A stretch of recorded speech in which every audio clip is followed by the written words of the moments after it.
જય સ્વામિનારાયણ વિદ્યાર્થી મિત્રો, ધોરણ 6 વિષય ગણિત. મિત્રો, આજે આપણે પ્રકરણ નંબર 9 માહિતીનું નિયમન, જેમાં આગળના લેક્ચરમાં સ્વાધ્યાય 9.1થી લઈને સ્વાધ્યાય 9.4 સુધી અભ્યાસ કર્યો, જેમાં આલેખ સમજ્યા, ચિત્ર આલેખ, સ્તંભ આલેખ વગેરેની માહિતી મેળવી. આગળના લેક્ચરમાં આપણે આલેખ દોરતા પણ શીખ્યા. હવે સ્વાધ્યાય પોથીમાં સમજીશું પૂરક સ્વાધ્યાય. પૂરક સ્વાધ્યાયમાં આપેલ છે નીચેના પ્રશ્નોના ઉત્તર માટે આપેલા વિકલ્પમાંથી સાચો વિકલ્પ પસંદ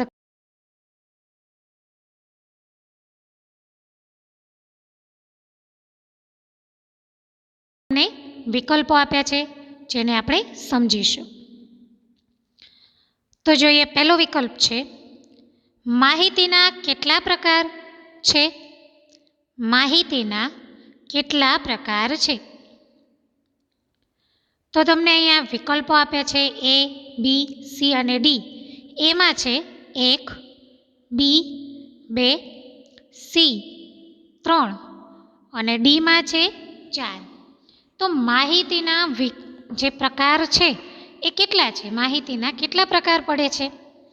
તો આપણે આગળ અભ્યાસ કર્યો કે ભાઈ માહિતી જે છે, માહિતી કોને કહેવાય? પહેલી તો વાત એ કે ભાઈ માહિતી કોને કહેવાય? તો કે માહિતી એટલે ભેગા કરેલી જે આંકડાનો સંગ્રહ, ભેગા કરેલ આંકડાનો સંગ્રહ. તેના કેટલા પ્રકાર હતા? તો કે 2 પ્રકાર પડતા હતા, પ્રાથમિક માહિતી અને ગૌણ માહિતી. તો આના જવાબમાં આવશે કે ભાઈ માહિતીના કુલ કેટલા પ્રકાર પડે છે? 2. તો એમાં આવશે બી. બરાબર? તો ત્યાં તમારે ઘટ કરવાનું છે.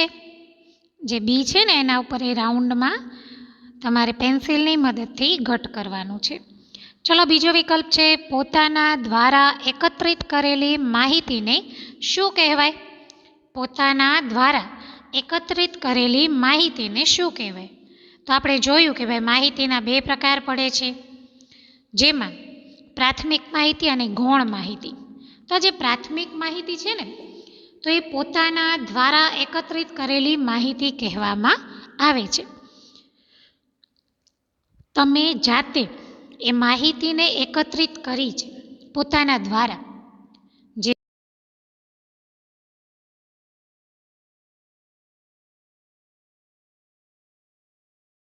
કે પોતે જાતે મેળવો છો. તમને કીધું હોય કે ભાઈ અહીંયા કેટલા મકાન છે, તો તમે ગણીને સાચી માહિતી આપવાના છો, તો એને પ્રાથમિક માહિતી કહેવાય. ને એને પોતાના દ્વારા એકત્રિત કરેલી માહિતી કહેવાય છે.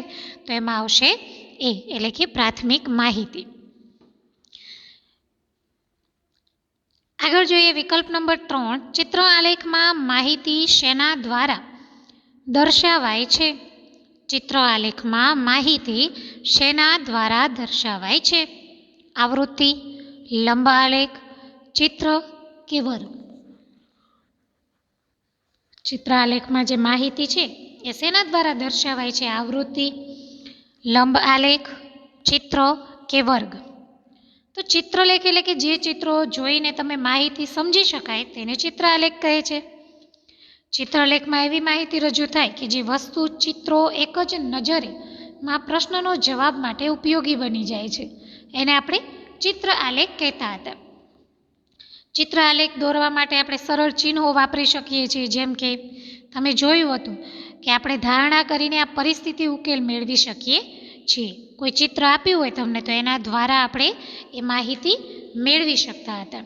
તો તમારો વિકલ્પ છે ચિત્ર આલેખમાં માહિતી શેના દ્વારા મેળવવામાં આવે છે? તો ચિત્ર છે તો ચિત્ર દ્વારા જ મેળવવામાં આવે છે. તમને આ રીતે મેં સમજાવ્યું હતું કે ભાઈ એક ચિત્ર છે, તો 1, 2, 3, 4 અને 5, તો 5 સુધીનો આપણે એક ચિત્ર આલેખ દ્વારા માહિતી મેળવી શકતા હતા. બરાબર? હવે આગળ છે 4, જૂથમાં દર્શાવેલ માહિતીની સંખ્યાને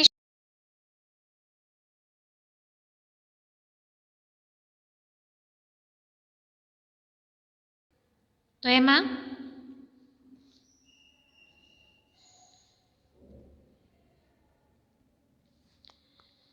અહીંયા વિકલ્પ આપ્યા છે આવૃત્તિ, પ્રાથમિક માહિતી, ગૌણ માહિતી કે એક પણ નહીં.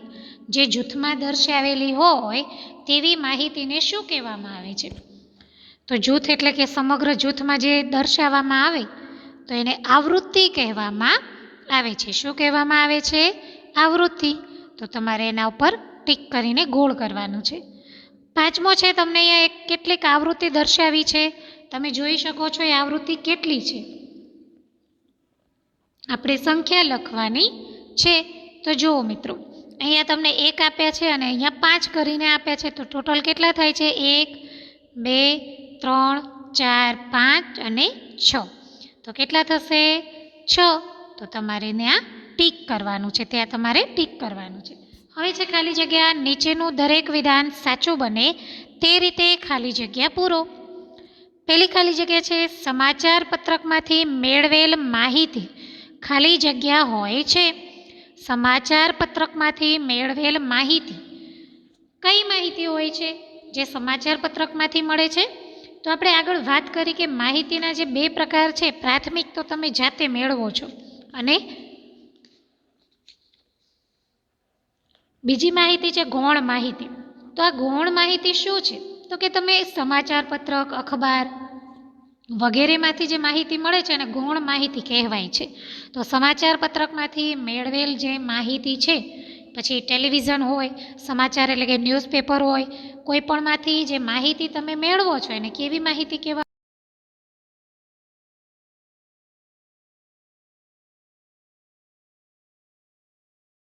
ગૌણ. બીજું છે અહીંયા તમને આવૃત્તિ આપેલી છે, તો આ આપેલ આવૃત્તિની સંખ્યા કેટલી છે એ દર્શાવવાનું છે. તો જુઓ, પહેલાં તમને સમજાઈ ગયું કે ભાઈ 5 છે, પછી 6 7 8 અને 9. તો અહીંયા લખીશું 9. ચલો આગળ. માહિતીની સરળ ગણતરી માટે ખાલી જગ્યા મેળવવામાં આવે છે. માહિતીની સરળ ગણતરી માટે તમે શું મેળવો છો? તાળો. તાળો મેળવવામાં આવે છે. 4.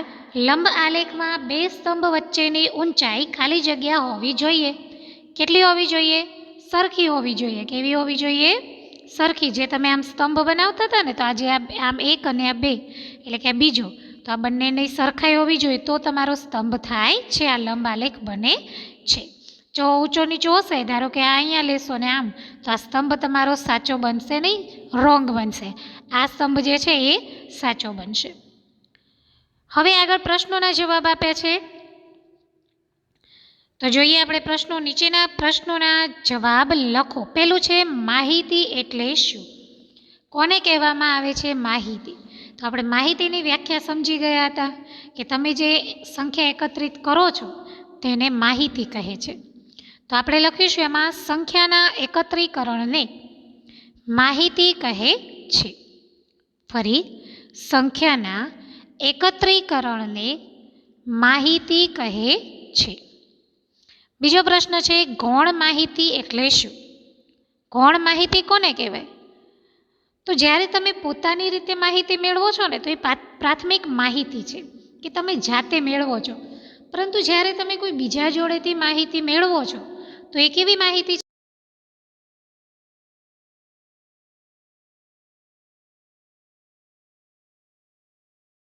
પોતાની જાતે તો એ માહિતી પ્રાપ્ત થઈ નથી, તો એ બીજા દ્વારા જે માહિતી મળે છે એને ગૌણ માહિતી કહેવામાં આવે છે.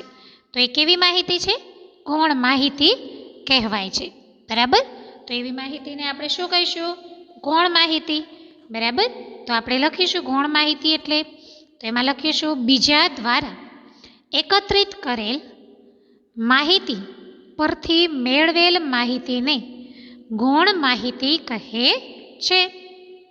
હવે છે આગળ પ્રશ્ન નંબર 3. ચિત્ર આલેખ અને લંબ આલેખમાંથી માહિતીની સરળ રજૂઆત શેમાં થાય છે? ચિત્ર આલેખ અને લંબ આલેખમાંથી માહિતીની સરળ રજૂઆત શેમાં થાય છે? તો ચિત્ર આલેખ અને લંબ આલેખમાંથી માહિતીની સરળ રજૂઆત સ્તંભ આલેખમાં થાય છે. શેમાં થાય છે? સ્તંભ આલેખમાં થાય છે. હવે છે દાખલા નંબર 4. એક કંપનીના 50 કર્મચારીઓની ઊંચાઈ નીચે મુજબ છે, તે માટે તમને આવૃત્તિ કોષ્ટક દોરવાનું રહેશે, જે આપણે આગળ પણ શીખી ગયા. આવૃત્તિ કોષ્ટક જે આવૃત્તિ કોષ્ટક જે આપણે દોરીએ છીએ એ આપણે સમજવાનું છે. તો જુઓ, તમે દોરવા માટે પહેલાં કોષ્ટક બનાવવું પડશે. તો એમાં શું લખશો? તો કે પહેલાં ઊંચાઈ લખીશું આપણે, ઊંચાઈ, પછી તાળો મેળવીએ છીએ એટલે કે આવૃત્તિ, બરાબર? આવૃત્તિ પણ કહેવાય અને તાળો મેળવો એ પણ કહેવાય. આપણે તમે કંઈ પણ લખી શકો છો. અને છેલ્લે કર્મચારીઓની સંખ્યા, કર્મચારીઓની સંખ્યા. તો આ રીતે તમારે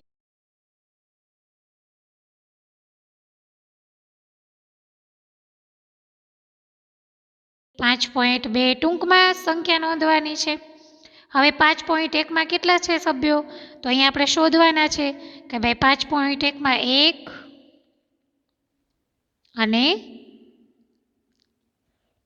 5.0. તો 5.0માં 1 અને બીજા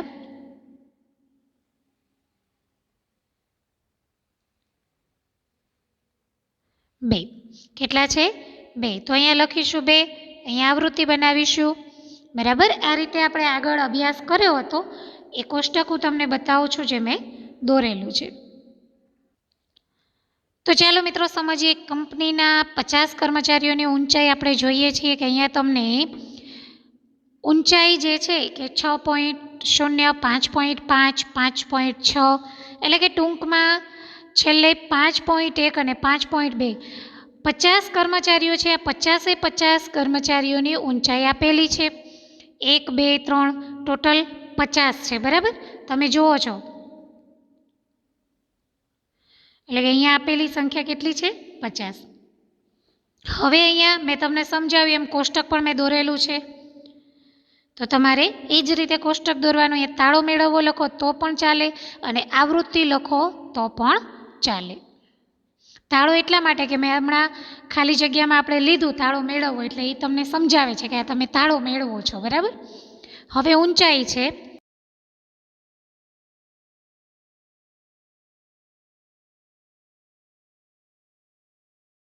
6.0 થી એન્ડ થાય છે અને શરૂઆત 5.0 થી થાય છે, બરાબર?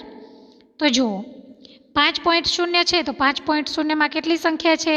આપણે આગળ અભ્યાસ કર્યો કે ભાઈ 5.0માં 1 અને 2 જણા છે. તો જુઓ 2 છે તો આવૃત્તિ બનાવવાની છે 2. ચલો 5.1માં ટોટલ 6 છે. કેટલા છે? 6 છે. તમારે અહીંયા ગણીને પણ તમારે અભ્યાસ ગણીને જ કરવાનો છે, જેથી તમે સહેલાઈથી જવાબ લખી શકો. તો 5.1 1, 2, 3, 4, 5 અને 6. તો એ તમારે 6 લખવાનું છે. એટલે આ જ રીતે તમારે પણ ગણતરી કરતા જવાનું છે અને લખતા જવાનું છે. તો જોયું? ચલો 6 આવૃત્તિ બનાવીએ. 5.2માં 4, તો 4 લીટા એટલે આપણે આવૃત્તિ બનાવતા હતા ને 4, 1, 2, 3 અને 4. ચલો 5.3માં પણ 4, 5.4માં 3. તમારે બાજુમાં આવૃત્તિ બનાવતા જવાનું છે. 5.5માં 3, તો તમારે 3 લખવાના છે. એ જ રીતે તમે જુઓ છો 6.0 સુધી તમારે આ સંખ્યા જે આપેલી છે ને એ લખવાની છે કે 5.0, 5.1, 5.2, 5.3, 5.4, 5.5, 5.6, 5.7, 5.8 અને 5.9. પછી છે 6.0. તો છેલ્લે 6.0માં કેટલા થાય છે? તો કે 7 જણા. તો 7 આવૃત્તિ બનાવવાની છે. 5 આપણે એરો કરતા હતા આડો, પછી 6 અને 7. તો તમારે સ્વાધ્યાય પોથીમાં આ જ રીતે આવૃત્તિ બનાવીને દાખલો પૂર્ણ કરવાનો રહેશે, બરાબર? તો આજે કરાવેલ તમામ વર્ક એટલે કે મેં જે આજે